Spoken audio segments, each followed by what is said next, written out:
Hey everyone, this week's podcast sponsored by Racing in the Dirt. Located in Cleveland, Wisconsin, Racing in the Dirt is ready to put their over 30 years worth of off-road experience to work for you. From turnkey builds to rolling chassis to an awesome selection of parts, the Racing in the Dirt staff has got you covered. Brake kits, aluminum hub kits, enclosed chain drives and kits, drive shaft loops, and even DIY wheelie bar kits, all available. So let Scott, Shane, and the crew at Racing in the Dirt get you the competitive edge you need. Give them a call at area code 920-693-2000. That's area code 920-693-2000. Or find them on Facebook or even racinginthedirt.com. That's racinginthedirt.com and the UPS Daily. Hey folks, this is an ad read for Silverback Offroad and the rentals. Silver Lake's most convenient rental company. Rentals are available from April 1st to October 31st. At Silverback Offroad, you'll find experts that can help you find the latest products and performance upgrades to help you transform your Jeep, truck, or side-by-side into your ideal reflection. Their off-road rental shop is conveniently located in Mears, Michigan at 1920 North 24th Avenue, directly across the street from the 2,000-acre Silver Lake Sand Dunes, which is Michigan's #1 off-road destination. Also, Silverback Offroad Rentals, they offer ATV rentals, side-by-side rentals, Jeep rentals, RV rentals, and more. This is the only drivable sand dune east of the Mississippi River. For more information, you can visit their website at silverbackoffroad.com, or you can give them a call at 231-923-2455, extension 1. Again, that's 231-923-2455, extension 1. And once again, you can find them at their website, silverbackoffroad.com, and also find them on social media at Silverback Offroad. Silverback's RV rentals can be found at silverbackrvrental.com. You can also contact them at sales@silverbackrvrental.com. You can also call them for the RV rentals at 616-730-8787. Again, that's 616-730-8787. silverbackrvrental.com. All right. We are with John Sword, Isaac DeHaan, Cody Teeters, and myself. And we are doing a recap of the Silverback Offroad Speedway race the Silverback Offroad Speedway race, Larry Wagner Memorial Race. And man, it was awesome. All four of us was there. Kata was also there. I'm actually going to send him the link and see if he can join us real quick while we're talking about it. But like I said, John and Isaac go to Michigan a lot more than most of us do. And I was about to pass it to Cody, but his mic is muted. Okay, here we go. Cody, how was your time at Silverback Offroad Speedway? Well, most people might not know this. I actually haven't been to a race other than a Thunder Valley race in almost 2 years.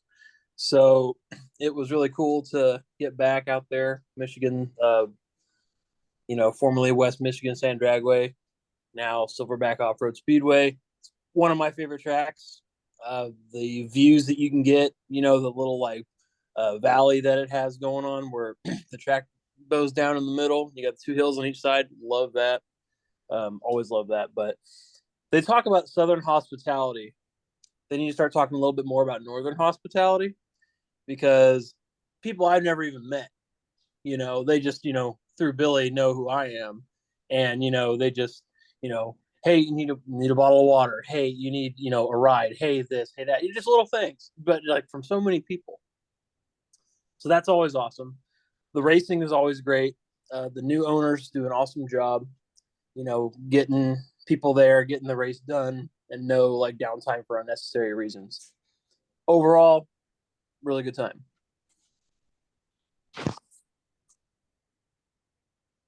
Well, cool. Yeah. Well, we traveled together up there, so I kind of knew what you're going to say, but not really. But good answer. Isaac, you were the voice of the event. We'll get everybody's opinion before we actually go through the results and stuff. You were the voice of the event. How'd it go through your eyes? I tell you what, man, I thought it was one of the better races I've been to. Ever? You know, I love how the team at Silverback Offroad Speedway sticks together. They all know what they need to get it done. There's no dragging their feet. There's no unnecessary, like Cody said, unnecessarily downtime, you know, everything else. I mean, it is all about getting the race done, putting on a good show, and putting a great product out in front of people, and making sure the spectators are involved and enjoying themselves. And I really enjoy being up there. I love these big weekends like that. It was just fantastic. And I was very happy. Thankful that Johnny asked me if I'd be involved even in it. And, you know, it was a big deal. Like I was telling you guys, on the way up, you know, my wife and I were talking, it has been 30 years since the first time I ever went to that track and made my first passes down. And it, you know what? I'll be honest. I'm still just as excited as I was 30 years ago when I get off that exit, I make that first left-hand turn, and you start heading towards the track, knowing what's coming. And that says a lot because, I mean, yeah, it's very special and really just a great weekend. I mean, just so many things happened that, you know, really I feel almost like they were supposed to happen, right? I mean, we'll get into it once we start really going through stuff, but just the stuff that happened that you couldn't script it that way. And even if you did, it would be a hard sell to people to have them, you know, understand how much it meant to not only the weekend, but, you know, I'll say just sand drag racing in general in the Midwest. So. Great answer. Great answer. Well, then same question to you, John. John, how did the weekend go through your eyes? I know well, first of all, John basically helped put together this whole event. So shout out to John for that. And then he ended up doing some racing as well. He's a very busy man this time. So, but John, how did it go through your eyes? Oh, real quick, Isaac. I just want it noted, I was the first one to break the John Sorg over K-Dub win to the rest of the world. I just want to make sure I'm getting credit for that. That is you true. Get that. You get that. You true. got street creds now. Well, yes, John did defeat K-Dub on Friday night, I think it was. Saturday. Oh, yep. Too much racing. Get it all jumbled together. Well, John, how'd it go through your eyes?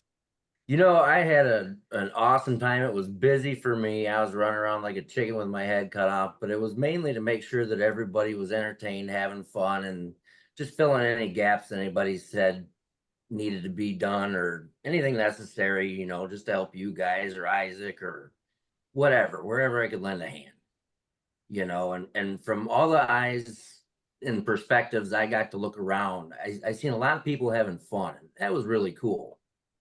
I seen a lot of VW guys. That was awesome. I seen a lot of old school people. The Wagner family was there. They had an amazing time every time I went up there. Sharon was smiling. I couldn't ask for anything better. Remind everybody who's watching because they may not know. Who is Sharon? Sharon is the wife of the late Larry Wagner. I did hear through a couple people that she had a great time, maybe a little emotional during the parade, but that's all in good. Shed some tears. Yeah, and see, they never really had a formal funeral for Larry, so in a way, I think this was kind of a farewell for everybody that never really happened, I guess. So it was kind of cool. That is awesome. That is really cool. Well, from my perspective, just from when we got there, I was excited. And actually, let me take that back. I was not excited. I was half asleep because we got there at 4:30 in the morning on Friday. And the first thing I noticed was the new shop being built. It looks awesome. It's huge, by the way. The pavilion that is added on is very, very neat. It was like a wind tunnel and it's shaded. It felt great just standing underneath there. Apparently we brought the humidity with us, Cody, because boy, on Friday, y'all, some of you guys that ain't used to that humidity was getting kind of cooked. And I mean, hey, I know I'm sunburnt. You know, my job, I ain't outside as much anymore with my new job and stuff. But man, that heat did get to us though. It was It a was a lot. little rough, wasn't it? It was. The humidity didn't make it better, but it's still Friday was awesome. The racing was great. Saturday it got even better. Waking up and starting with the kids. It was all great. And then the Larry Wagner car show was really cool. The Thank all you. the Apple Tree stuff that was there. Uh, Larry's car that Christy, is that right? Eventually started driving. Yep. And then just a few vehicles that Larry Wagner built over the years was there. The Brian Wild car. I was right, the Brian Wild car, but that did Larry Jim build that one? Gorski. Jim Gorski now owns it. Yeah, right. Yes. So I'm trying to remember. There was a red buggy in the car show that I just found out that was the original buggy that was made for the Corvette body that's on Dwayne Yes. Knoll's car. And that's Yes, it pretty was. cool. I did not know that. That was cool to see.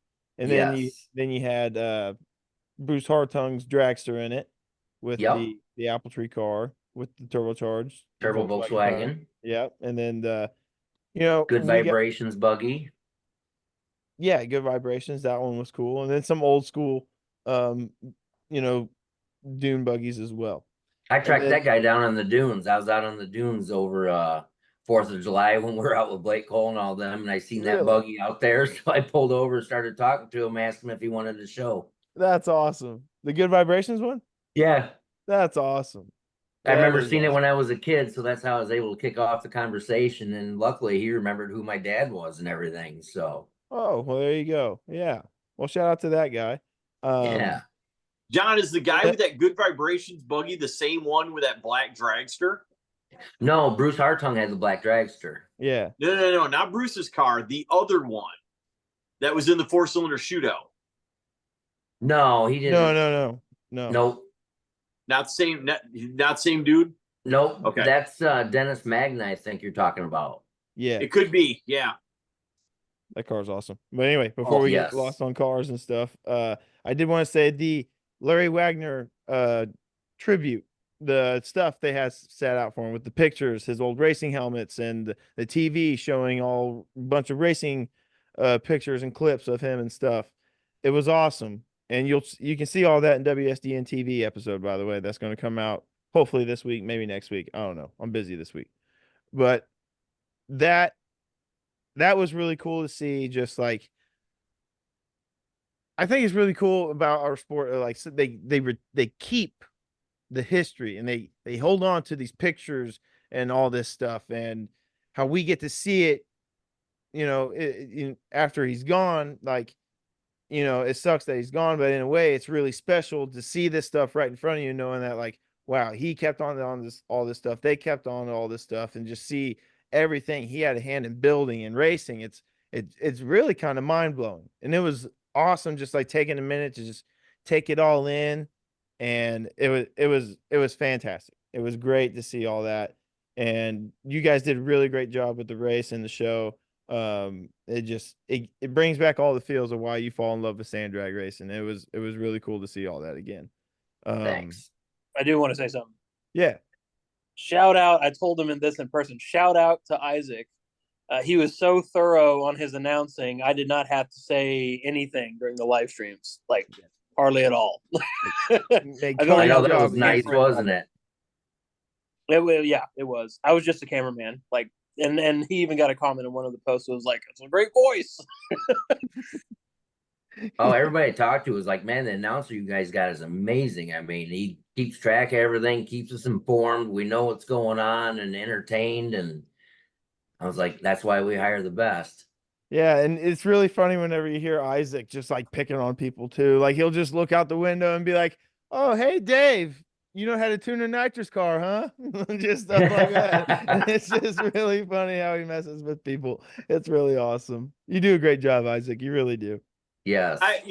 We saw the people out there on the road, right? And I'm like, all right, man, that's not going to work. We got to have a talk about that, you know. And the people in staging were absolutely losing it, you know, where the people on the road couldn't see them, you know. And I'm like, come on, dude, you know, you can't be that cheap on a date. I mean, seriously. Right. It was probably Ron. He's gonna lift her up over the fence.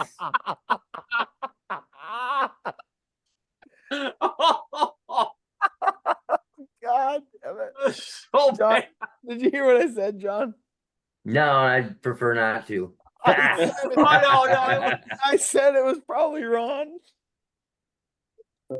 Oh my God. Oh,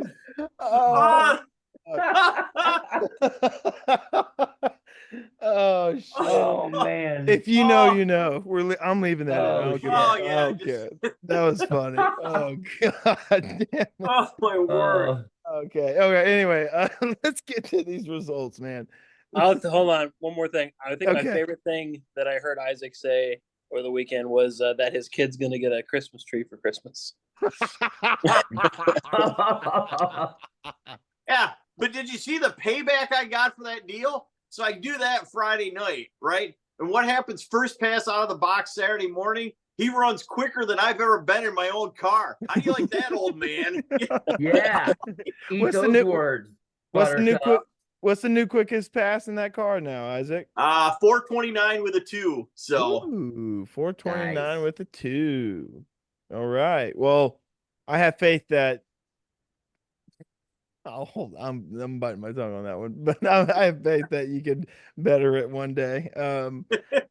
Let's get into these results here. Hey everyone, this week's podcast sponsored by Racing in the Dirt. Located in Cleveland, Wisconsin, Racing in the Dirt is ready to put their over 30 years worth of off-road experience to work for you. From turnkey builds to rolling chassis to an awesome selection of parts, the Racing in the Dirt staff has got you covered. Brake kits, aluminum hub kits, enclosed chain drives and kits, dry shaft loops, and even DIY wheelie bar kits, all available. So let Scott, Shane, and the crew at Racing in the Dirt get you the competitive edge you need. Give them a call at area code 920-693-2000. That's area code 920-693-2000. Or find them on Facebook or even racinginthedirt.com. That's racinginthedirt.com. And the UPS Daily. Hey, folks, this is an ad read for Silverback Offroad and the Rentals. Silver Lake's most convenient rental company. Rentals are available from April 1st to October 31st. At Silverback Offroad, you'll find experts that can help you find the latest products and performance upgrades to help you transform your Jeep, truck, or side-by-side into your ideal reflection. Their off-road rental shop is conveniently located in Mears, Michigan at 1920 North 24th Avenue, directly across the street from the 2,000-acre Silver Lake Sand Dunes, which is Michigan's #1 off-road destination. Also, Silverback Offroad Rentals, they offer ATV rentals, side-by-side rentals, Jeep rentals, RV rentals, and more. This is the only drivable sand dune east of the Mississippi River. For more information, you can visit their website at silverbackoffroad.com, or you can give them a call at 231-923-2455, extension 1. Again, that's 231-923-2455, extension 1. And once again, you can find them at their website, silverbackoffroad.com, and also find them on social media at Silverback Offroad. Silverback's RV rentals can be found at silverbackrvrental.com. You can also contact them at sales@silverbackrvrental.com. You can also call them for the RV rentals at 616-730-8787. Again, that's 616-730-8787. silverbackrvrental.com. All right. Friday night they only ran 3 classes, and it was exciting because y'all don't usually run a 4.0 index on Friday. Nope. No. So yeah, it was really cool to see. Ooh. And you know what? We'll talk about it right here. I don't know why I got too excited. Friday open bracket. first place, our very own John Sword. And then second place was Jason Hendricks. And Yes. Johnny. Yes, All right. sir. So seriously, knowing what happened to Jason's truck, would you have let the first go around go if it would have meant his truck would have held together for Saturday? Yeah. I felt so awful when I went, Oh my around gosh. him and I got around the corner and I'm looking over. I'm like, oh man, Oh, I felt awful. what a turn of events, huh? there had, Oh yeah, my because God. they had to end up rerunning it because the third bulb on the tree just didn't work and it screwed up everything. So they end up rerunning it. And when they reran it, John got the win, but Jason unfortunately suffered some breakage. I believe it was a transfer Catastrophic. case. Yeah, pretty bad breakage. Catastrophic failure of the transfer case. Ugh. Ah, Man. well, hopefully he can get that beautiful Jimmy back up and running. I mean, I guess in a way, Isaac, I saved him a little money because he didn't have to enter Saturday morning and break. And Right? money. Yeah. What's worse, that it breaks in the final Friday night or off the trailer Saturday? Oh, Right. God. Either one's kind of not a good deal. Well, I mean, No. like you said, he got to save some money, so he Got to could save have paid a at bunch least of 40, entry fee 50 money. bucks. Yeah, yeah. 350 index. First place, Travis Dangermon, Yeah. driving that awesome blown Aldred. The thing was sick. He defeated Mike Bulliard, first of all, congratulations to Travis on the win. That's big for them. Yes. And y'all are probably gonna laugh at me, and anybody who's from the Michigan area is probably gonna laugh at me. I did not know Mike Bulliard's buggy was that fast. That thing was awesome. It's cool. That thing shit and get, and I looked at it and I was like, oh yeah, cool buggy. And then he took off, and I was like, whoa, like it was really fast. It was really fast. So inside info. Yeah. This may be the last season you'll see that car. Oh. Yeah. Oh. You've heard. Whoa. I have heard. Whoa. Yeah. Heard and confirmed. Heard what? He'll be I think there's pretty good. transferring- Yes. You'll see Mr. Bulliard back in pro trucking for 2025. Mhm. Ooh, okay.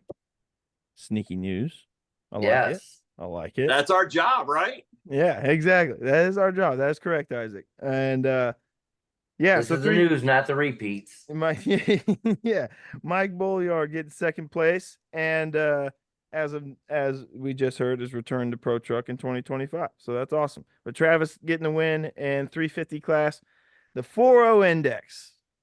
This and we'll talk about how special this is in just a second. First place was Matt Willis. Second place was John DeBoer. John DeBoer has an awesome Jeep. The thing was cool. But Matt Willis, he is tough. Matt Willis and his son got this car 2 weeks ago, put it together, and I'll let Isaac take it from there. Isaac, what were they driving? So that car, for those of you that might know, is Richard Montiel's original top dog Fast Fours buggy. This car was built on the West Coast. I believe was built in the same garage that the original Sidewinder came out of Jeff Maber. I'm sure somebody's going to correct me on that if I'm wrong, but I believe Gary Richardson, they built that car in the same garage that Jeff Sidewinder would come out of. Two of the most legendary cars you could ever ask for in four-cylinder stuff. Richard had brought it out multiple times to Michigan, and the one time in Michigan, he had decided at that point he was going to go to the Volkswagen Dragster next, and Larry Wagner purchased that car from Richard, stayed in Michigan. Larry ran it some. In fact, the picture on the, I believe, on the memorial flyer for the race even is Larry in that car. If you look at the back headrest and stuff, that is, I believe, that car, isn't it, John? Yes, it is. So that was Larry's personal car for basically the rest of his racing career. Fast forward, Pat Goodell ended up with that car, and Matt convinced Pat Goodell with shout out. Oh, he's got to go and deal with something real quick. But yeah, he was right. Pat Goodell and he'll repeat this when he comes back. Pat Goodell owned the car, and then Yes. Isaac Beck. So yeah. And yeah, sorry, my air compressor kicked on. I'm out of the shop. Pat Goodell graciously was all about it. Hey, make it happen. And Matt came up with the design, having the original top dog side panels were still just the way they are, to my knowledge, along with the apple tree panel that was on the back of it. And I gotta tell you, man, and you got to appreciate history, which I do. I love history. I love old cars. I love vintage, type of stuff. So you talk about, so just for an instant, you think back to that car coming to Michigan. The car in the other lane, John DeBoer's, used to be Brian Ames flirting with disaster that had a blown big block Ford in it back in the day. Those two cars were actually almost the same age. Wow. That's what's crazy. That is crazy. You're talking about one guy with John wasn't even born when those two cars may have matched up for the first time. And here he is wheeling it in the 4.0 index final. I'm not going to lie. It takes a little bit for me to get up in my feels a little bit. Seeing that car win that round. Yeah. Yeah. It was something special. And that's right. And that's what we talked about was things that were supposed to happen started to happen. And they started with that car going rounds. Every round it went, you just started feeling that something was good and something was going to happen. Exactly. And it just had that feel like it was like the third round. And I said to Kyle up in the tower, I said, Matt's winning this tonight. And he goes, really? I says, let me rephrase that. That car is winning it tonight. Matt's just there along for the ride. The car has it dialed in. And it did, man. I mean, that thing dominated that class. It had it beginning to end. And that was just fantastic. And to start the weekend off like that, it just set the tone for the rest of the weekend. It's like Larry's soul dropped inside Matt and his son that weekend and just took over. Yeah. That's nuts. Because that car, they went, not only did they win, they went to town. They were putting it down on them. They weren't just winning, they were putting it on them. And seeing that car in the winner's circle was really awesome. Because the very next day, his son Justin parks it in the winner's circle again in pro comp, defeating Dale Flogger. And that would you like just after that, let alone like Matt did it on Friday, Justin does it on Saturday. Oh my gosh. All the feels were definitely high. I bet, man, that was insane to see. We'll get through these results real quick. Pee-wees on Saturday, first place, Levi Insing, second place, Oliver Bennett. Juniors, first place, Isabel Penoyer, second place, Bria Van Vielen. Got to give a shout out to Miss Isabel. I don't know if she let us, but we used her side by side to get around on Saturday. So I appreciate Miss Isabel for that. Even though Brett may have had to persuade her for me. And then, True. Pro Index, your third. I'll say that one for last. ATV class, and let's talk about this dude. First place, David Anderson. He defeated John Stoner in the finals of the ATV class. First of all, I met the Stoners, John and Sean, for the first time this weekend. Great folks. They're awesome. They're awesome. David Anderson driving what I call the lawnmower because that thing is awesome. Yeah. Dude, that is, I said it I did it multiple times this weekend. That thing is the original Pro ATV. It's that bike. It's Bob Baruta's. It's Jeff Montella's. Those were the original Pro ATV bikes that spawned that Pro ATV class. Yes. That's how old that bike is. I mean, it is. And that shirt that he was wearing, he didn't bring that weekend. I'm pretty sure he has worn that shirt consistently from the year it came out. Yes. I think he does too. That's awesome. Me and Cody talked to him down in the winner's circle after the drivers meeting, and I just asked him about it. I had to ask him because there's no way he called that thing a quad or a four-wheeler or an ATV. I just had to ask him what he called. I had to ask him what he called it, and he calls it a rail. So he calls it a rail. It qualifies for the ATV and pro ATV classes as Silverback, but I will forever call it a lawnmower because I just can't help what it looks like and how you sit on the damn thing. But it's awesome though, because he'll it's a snowmobile powered, so like he'll drive it into the pre-stage, but then he just like kicks his foot on the ground to get fully staged, and then by the time his foot's back on the peg, the light's on the third yellow and he's gone. It does that every round. I literally noticed that in the first round.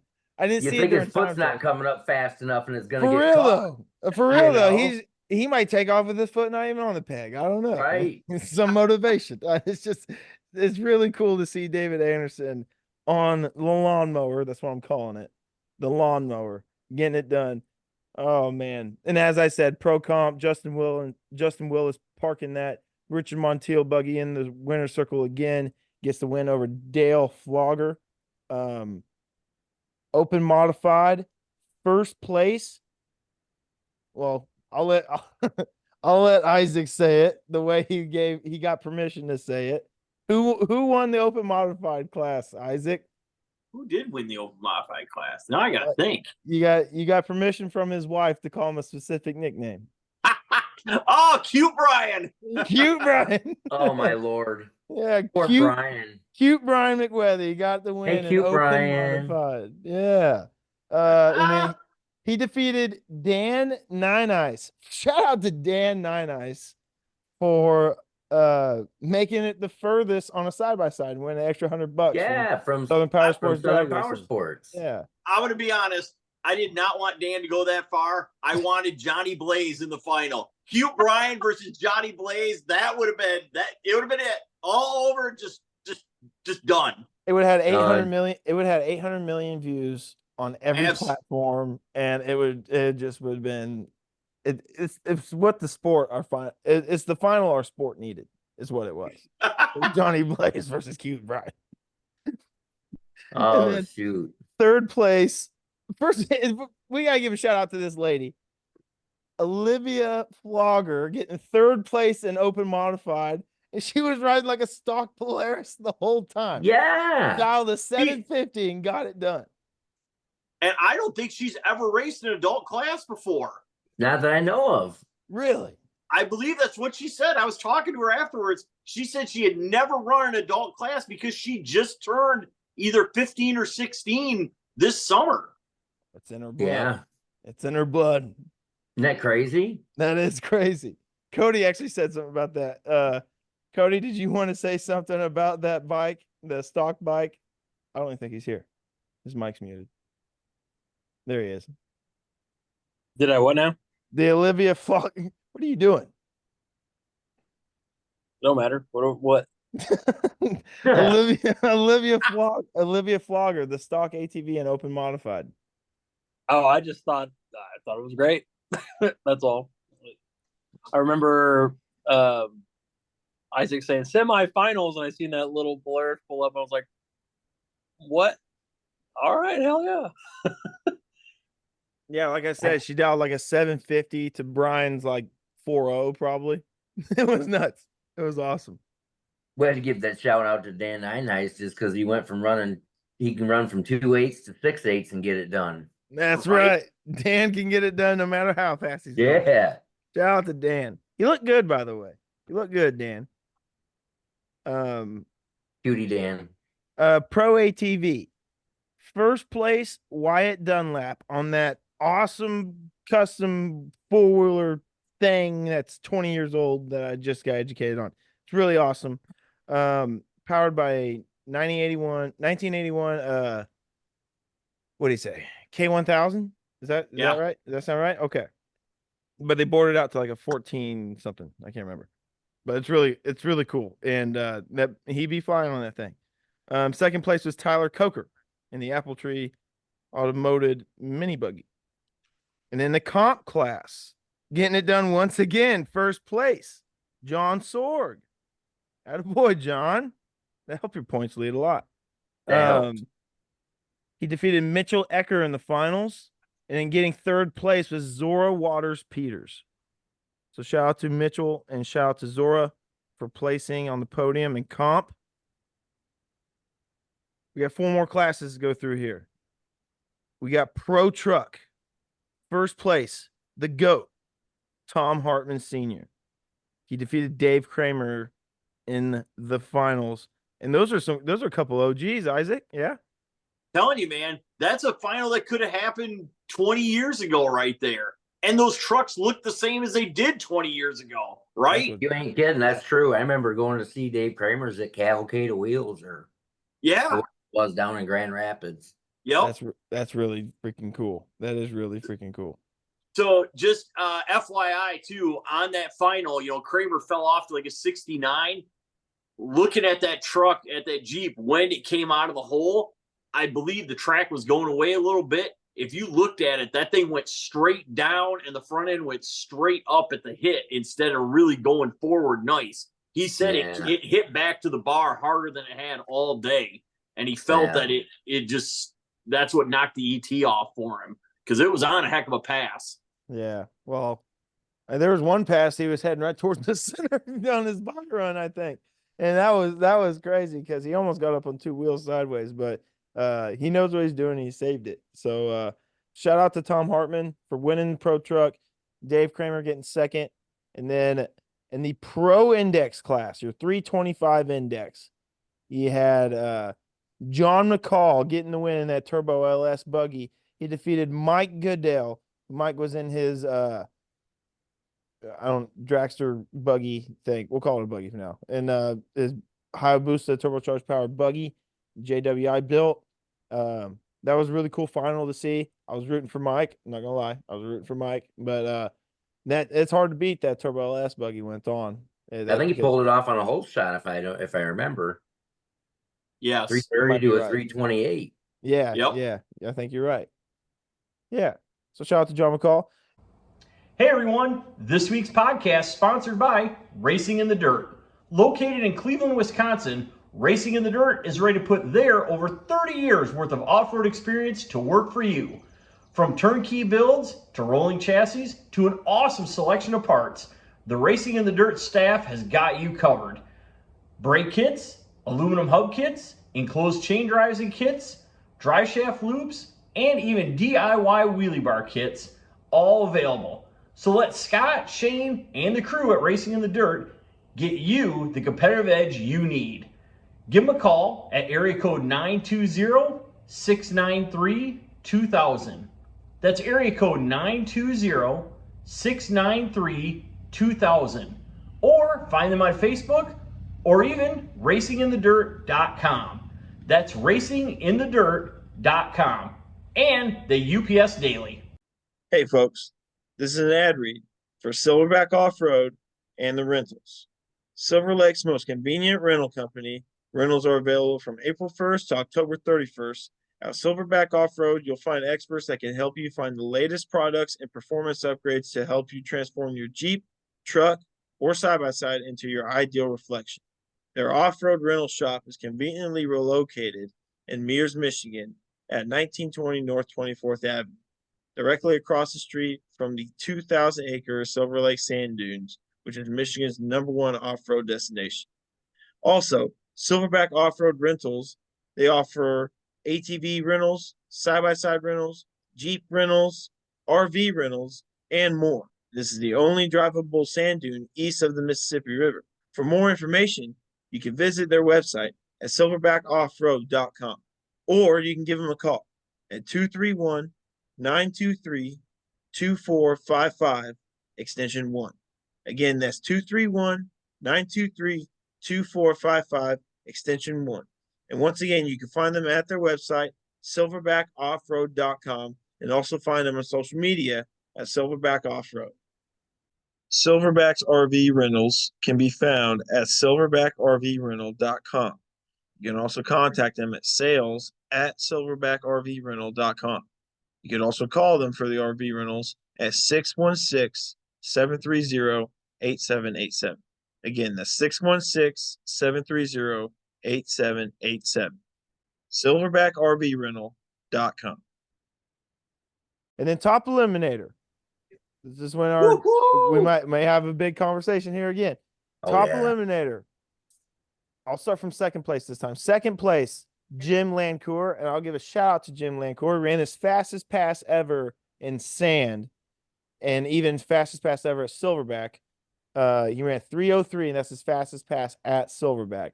And Really? they were looking to lower that from their last time out, so that's really cool to see him get it done. Shout out Every to Jim. pass he got faster and faster every Oh, yeah. single round. He did. And shout out to Jim, shout out to Adam and Daryl, Tyler, and everybody else that helped out with him. Those guys are really awesome getting it done. But first place, right on all-time vibes here, Cody Trice. That's his third big top eliminator win of the year, his fourth big win of the season. This Dude's dude, on fire. and let me just say this. If you're running the same class as Cody Trice, you better watch out. And I say that specifically for Gravel Rumble. If you're going to gravel and you're racing the same class as Cody Trice, y'all better watch out because he's got momentum. He's coming. He's coming for sure. And shout out to Trice, shout out to Dave, shout out to Glenna. Ooh, Glenna and Dave and Cody brought me some awesome Geta. And I gotta give a shout out. How did I miss that? I gotta give a shout out to hold on, I gotta look it up so I can properly say it right. Because I don't wanna mess it up. Oh gosh. Where is it? Uh-oh. It's okay, we'll find it. It's okay. Okay, I found it. KC's Meats, locally owned and operated in Bright, Indiana. They just opened in 2023, and they have a bunch of awesome meats, and they have some awesome getup because I haven't tried it yet, but I'm going to try it probably tomorrow, maybe even tonight, and it's so good food. KC's Meat in Lawrenceburg Junction, Indiana. I thought it was Bright. Yeah, Bright, Indiana. Okay. Bright, Indiana. Excuse me. KC's Meats in Bright, Indiana. I know it's owned by this man's friend, but it's owned by one of the Gums. Cody Gum. Yeah. Cody Gum owns the butcher shop with a friend of his he went to business with. If you know Cody Gum, I'm sure everybody from the Gravelrama area knows him. You might know him from like the West Coast area because him and his brother just acquired that Jeep from the West Coast a couple of years ago. But KC's Meats in Bright, Indiana, hooked up Glenna, which hooked me up with some awesome Geta, and I can't wait to make it because I'm going to love it. And I'll probably make a WSDN TV episode out of it. And Isaac looks very upset because he didn't get any Geta. I seriously forgot. I was so hung up on getting Dave the CNC nitrous tune-up machine. I completely forgot about the Geta. Oh, no.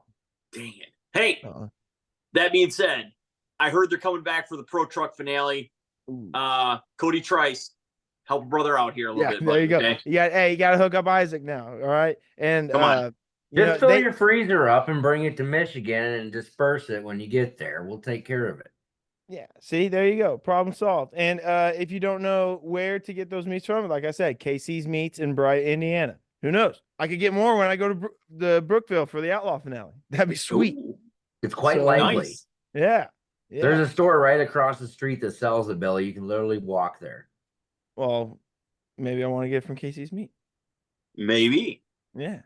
Maybe I'll get it from the store across the street if I'm in Michigan. But what if you eat everything from Casey's and you run out and the world's running low and that place has it? You're going to get it there.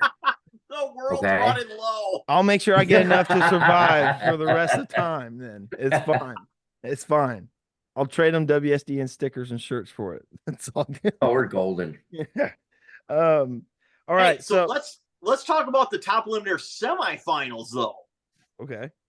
I mean, you've got Cody Trice going against Ryan Portinga, which both guys, when I talked to him, said they knew they were going to have to be at the tree. And I'll say this, and Ryan pretty much confirmed what I thought. I believe his car went straight up. It did not go forward because it did not look like it went forward. That car looked like it went up And if you've noticed, a lot of the altereds, I know Mike and Kathy Ellington had this, Ryan Wilson had this, some of the other guys as well like to drag that strap or something underneath the car. Ryan's car did not, Portinga's car did not have that. I think that car went up rather than going forward and catching the guard beam. And I think that's probably what caused the red light. Just one of those things. But Yeah. I think because it looked like they left very together, and Cody was like 055, and it said Ryan was 032 red. Well, if they're leaving that close together, if he had left 032 red, I think I just felt like he would have been out on Cody a little bit, and it Well, looked let me like they ask were you about this. tied together. All Yeah. right. Well, now I'm gonna Ryan- do some research. Ryan likes to push it in deep on the staging. He Did he go does. deep? He He did does. stage deep. And that'll make You the know. difference if they both left at the same time. Even though, you know, if Ryan was in deeper than Cody, it'll look the same. You know what I mean? True. You know, I really felt that when Dave hit that 390, that 295 with the 3 in the semis, I didn't think Lancour had anything for him or anything like that.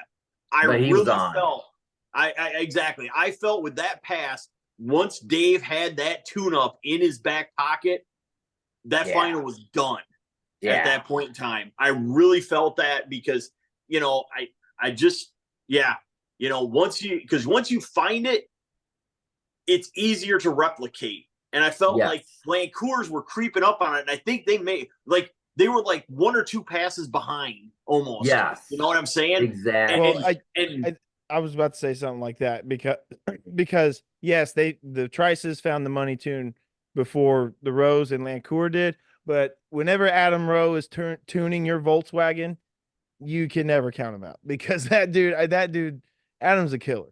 And Yeah, it was ripping, it's dude. yeah, it was unfortunate not to see Adam's car there, and if it was, they probably would have been a lot more busy.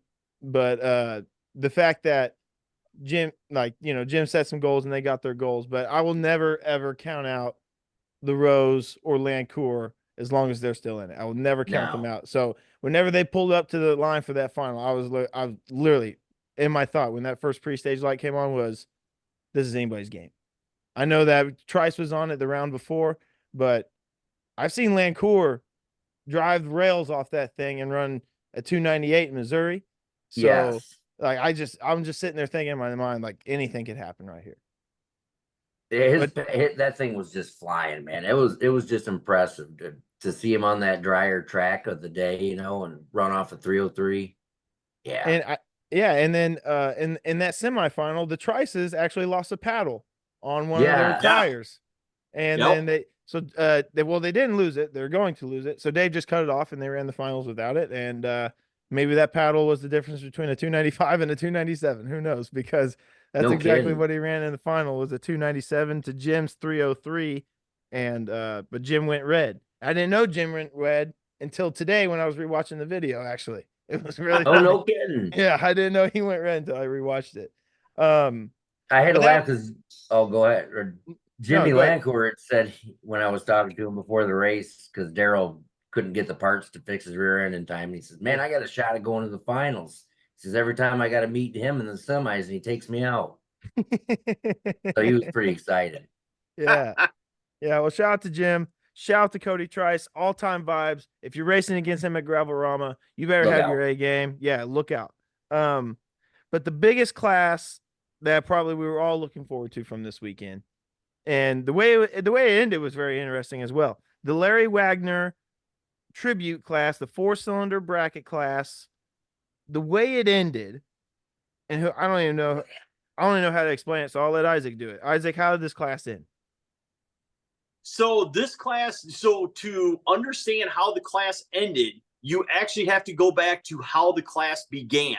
Literally the second, and I'm talking second pair, first round of time trials, DeLoss Thayer goes out and broke an input shaft, broke something in his own personal motorcycle-powered car.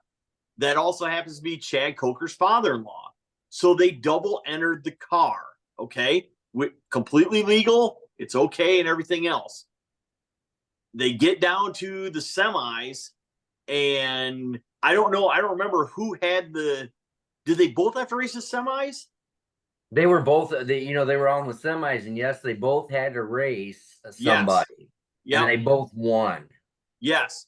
So how fitting is it? The apple tree car ends up all by itself, not having to share the picture with anybody else's car for second or anything else, but all by itself. It ends up not only in the winner's circle, but also second place, to where that car stood head and shoulders above everybody else.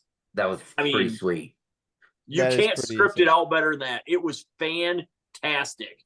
Just seeing that car go rounds and everything else. Shout out.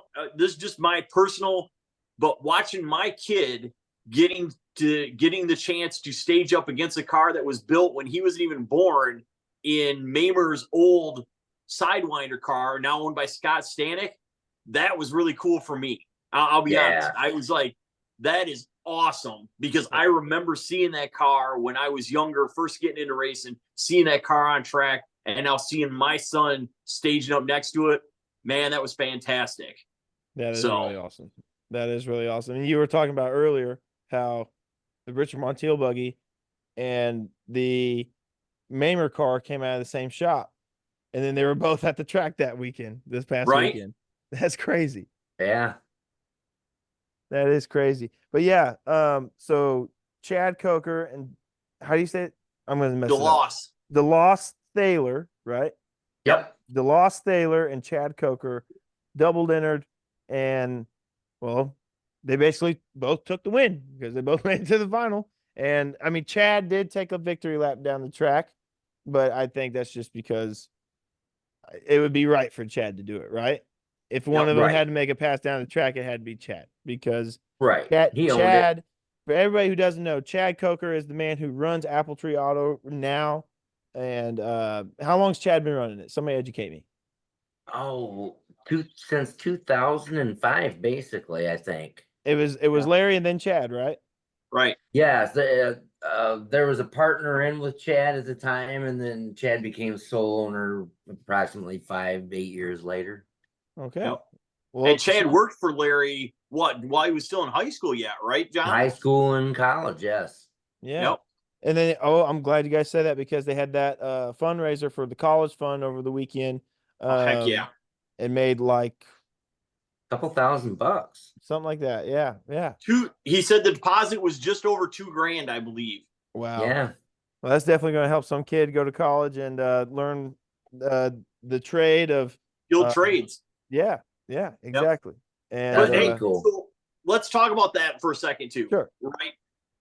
You know how many people I saw that came up and donated money and didn't want raffle tickets?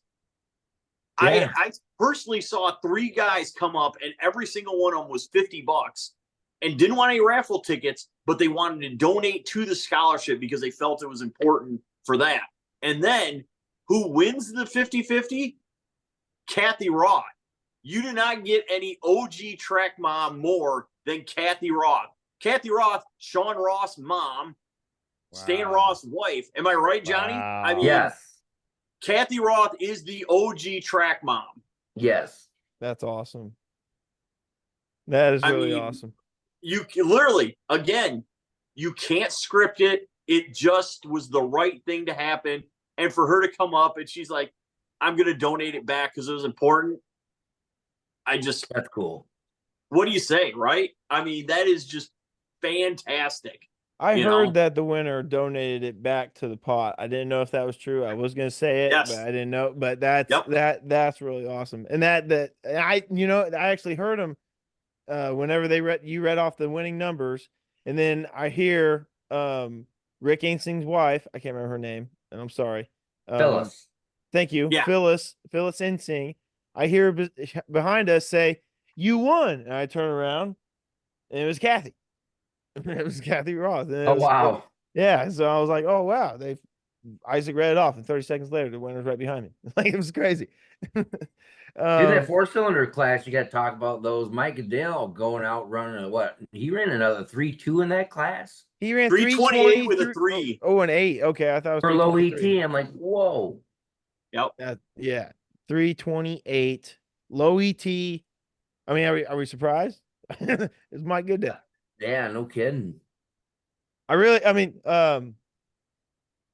This race was awesome. That class was awesome. You guys should do this class once a year. I'm saying that the Larry Wagner class needs to happen once a year on the same weekend, and hopefully I can race in it one day because this is awesome. I really, really enjoyed my time at this race, and I only got 2 more things to really add here. One of them I just forgot because I went on a little tyrant, but it's fine. The big thing here that well, it's big to me.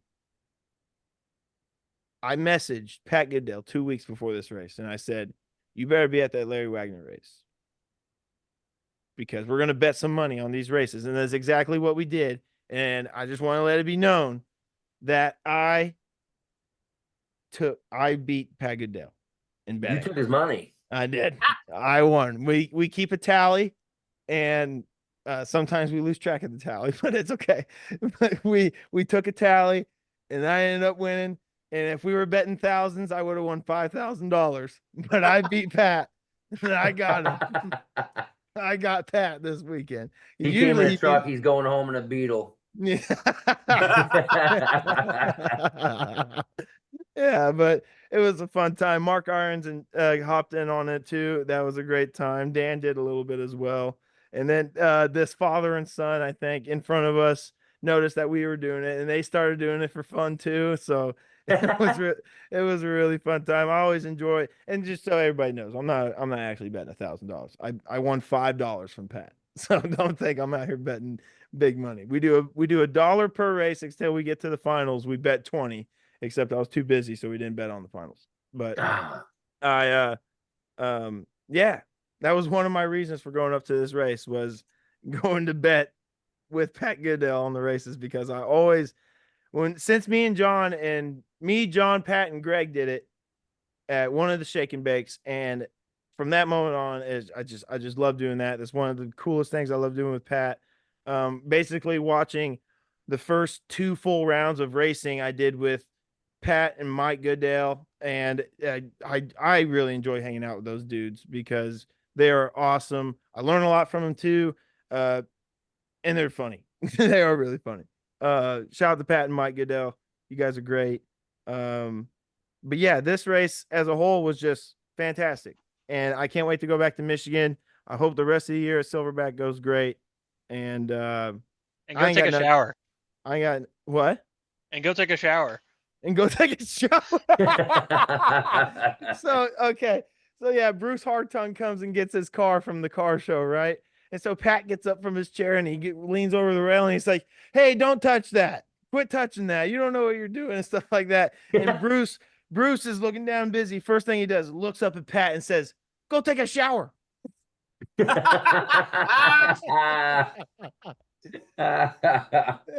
It was so funny. Oh my gosh. I ain't got nothing else to say. Anybody else got anything to wrap this up? I think we got it pretty well covered, to be honest with you. But shout out again at the end to all the sponsors and everybody that participated. I couldn't have done it alone. So one thing we didn't talk about them because they didn't. I don't think they podiumed that I know of most of the weekend. But shout out Mark Embry, Cody Embry, and Carson Combs. Those are 2 cars, and I'm talking about the blue car that Cody was driving and that black dragster that Carson was driving. I don't think people understand how cool and how not of the norm those 2 cars are, and how they are both wicked quick. Wait, I have a question, but why are they different, Isaac? Why? So one, that car Cody Embry's driving, right? Suspended on all 4 corners, turbo Volkswagen, and that thing is bad fast, man. I think the fastest I saw it go all weekend was like a 355, and it was. I mean, it was fun, but that wasn't the only 350 pass it made. It was like a one and done, kind of outlier thing. It made multiple 350 and 360 passes. Super impressed. It's super consistent. Yeah, it was awesome. Yeah. Yep. And that car, Carson Combs, I tell you what, that suspended front end dragster, suspended all 4 corners with a shorty dragster like that. That thing is wicked sweet. I love it.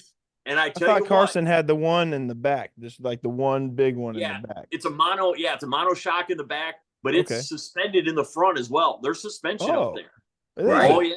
I guess I haven't paid attention too much. That's awesome. That car is very cool. I was super happy to see it. Those two guys really, and they went a lot of rounds. They were entered in multiple classes, and it seemed like those cars were coming back to staging all the time. So, my closeout, one big thing the weekend. How about Tom Marsh getting in the seat and rolling down and making a hit? Right? We haven't even really talked about that. Got to meet Joe Gorney in person. Shook Tom's hand. That was awesome. Yeah, Tom's Yeah, a it fucking was. legend. Tom's a Yeah, he legend. is. And to see him Absolutely. in the car he was driving, the instant T, Chad Miller's Yes. instant T. That's insane. And then, yeah, you're right though, because Joe said this is a track. That was a track that Tom wanted to race at. That was he's On his been bucket there. list. He's been, yeah, it was on his back bucket list. He wanted to race there at some point. He's been there just to help Joe, but he's never made a pass down that track himself. And he finally got to do it. And I'm so happy he did, because that's really Yeah. awesome to see.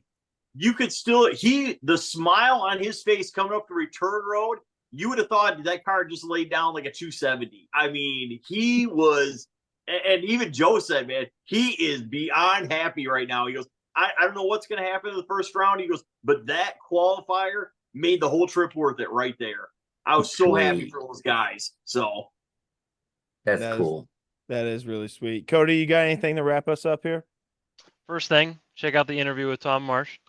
Second thing, segue. right? um, so I had an idea. I did not know how much like the sport of sand drag racing is like embedded in Mears, Michigan. Talking about earlier, all the OG racers, the people keeping the racers keeping all these old cars around and racing them to this day. Super cool. And seeing the Larry Wagner spread out, the little memorial they had over by the concession stand, that put it way more into perspective. Seeing all the pictures that we seen like in the magazines growing up, but like for you guys, it was just Yeah, for them I it's don't know. normal, but for us, we were looking at rock stars. Like it was crazy. Yeah, Well, he was our everyday guy, Yeah, I guess that'd be the best way to put it. Yeah, we seen them as different people. They were just regulars for you guys, and we seen them in a different light. So, just kind of seeing it as an adult versus a child, like just seeing that kind of atmosphere, it's super cool, and that's why I like going up to West Michigan. Cody, did you see the picture? So there was a picture in that book that was taken at Larry and Sharon's house, and it's Larry and Sharon Wagner, it's Jeff Mamer, it's John Keller. I mean, you talk about guys that were OG or are OG to our sport, and it was like if you named it, they were there. Yes. I think maybe Taylor Brewer might have even been in that picture. I mean, it was insane. I looked at it and I had to look at it twice because I had to look at who they were. And I'm like, holy cow, when did that happen? And it happened at one of the East Meets West races when Larry and Sharon used to have dinner at their house on Thursday night and everybody would go over there. I'm like, that was a riot. Oh my word. We used to go over there on Thursday night or whatever and do the dinner. They treated us so well. It was so awesome. That's really cool. Didn't Yeah. notice that. One I did see though, that was super cool. It was the staging lanes. You had Top Dog, you had Rob Lemon's dragster, you had the Apple Tree turbocharged dragster, and one of Bruce Hartung's Sunset cars, and I'm like, that is so cool. And I'll allude to this again. Every time I see Bruce Hartung, he always brings up the fact that Dad came and picked up the Sunset car that Dad bought from him. He came and picked it up on an open trailer, and he always likes to bring that up whenever I see him. And dude, it was like Cody said though, like you guys saw these guys race at the track every day, and you're like, wow, that guy's awesome. And like we see him in event magazines, and they were like our freaking Kid Rock, you know, growing up. Like it was just really That's cool. awesome. It was really awesome, man. I still see some of these guys like that. But yeah, this weekend, this race was awesome. It was a great time. Man, I can't wait to go back to Silverback. I don't know when that'll be though. Probably next year. Right. Hopefully But next year. I know when Isaac's going back, he's going back for Pro Truck September 7th weekend.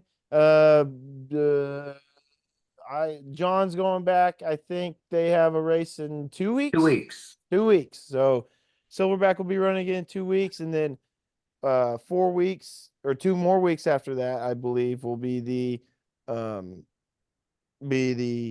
Pro Truck Nationals race September 6th and 7th.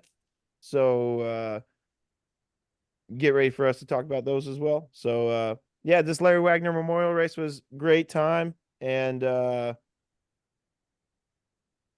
don't know what else to say. I feel like I'm stretching it out now. Yeah. We good? I Yeah, think we're good. Okay. All right. Cool. All right. Well, that was Larry Wagner Memorial Race. Hey, folks, this is an ad read for Silverback Offroad and the Rentals. Silver Lake's most convenient rental company. Rentals are available from April 1st to October 31st. At Silverback Offroad, you'll find experts that can help you find the latest products and performance upgrades to help you transform your Jeep, truck, or side-by-side into your ideal reflection.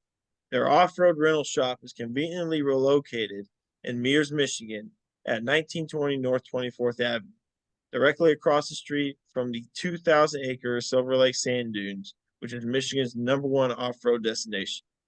Also, Silverback Offroad Rentals, they offer ATV rentals, side-by-side rentals, Jeep rentals, RV rentals, and more. This is the only drivable sand dune east of the Mississippi River. For more information, you can visit their website at silverbackoffroad.com, or you can give them a call at 231-923-2455, extension 1.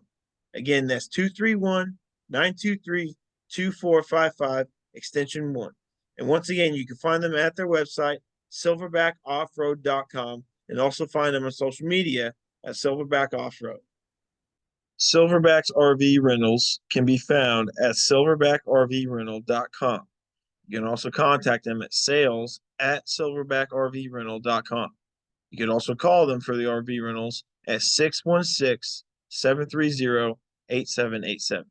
Again, that's 616-730-8787. silverbackrvrental.com. Hey everyone, this week's podcast sponsored by Racing in the Dirt. Located in Cleveland, Wisconsin, Racing in the Dirt is ready to put their over 30 years worth of off-road experience to work for you. From turnkey builds to rolling chassis to an awesome selection of parts, the Racing in the Dirt staff has got you covered.